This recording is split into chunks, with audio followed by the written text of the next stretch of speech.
அஸ்ஸலாமு அலைக்கும் வரஹ்மத்துல்லாஹி வபரகாத்துஹு. தொழுகைக்காக இகாமத் சொல்லப்பட்டது. மக்கள் தங்கள் வரிசைகளை சரி செய்து கொண்டிருந்தனர். அங்கு வந்த ரசூலுல்லாஹி ஸல்லல்லாஹு அலைஹி வஸல்லம் அவர்கள் தன் மீது குளிப்பு கடமையாகி இருந்ததால் மக்களை நோக்கி, நீங்கள் உங்கள் இடத்திலேயே நில்லுங்கள் என்று கூறிவிட்டு குளிப்பதற்காக சென்றார்கள்.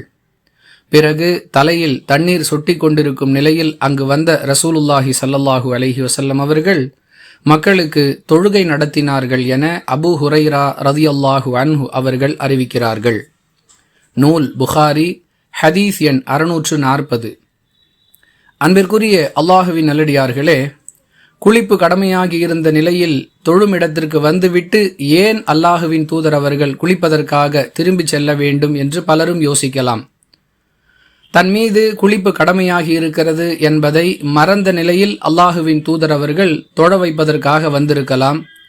பிறகு அவர்களுக்கு கடமையான குளிப்பை நிறைவேற்ற வேண்டும் என்பது நினைவுக்கு வந்திருக்க வேண்டும். எனவேதான் மக்களை அங்கேயே நிற்கச் சொல்லிவிட்டு குளிப்பதற்காக சென்றிருக்கிறார்கள் என்பதை புரிந்து கொள்ள முடிகிறது. இதிலிருந்து நாம் கற்றுக்கொள்ள வேண்டிய பாடம் என்ன?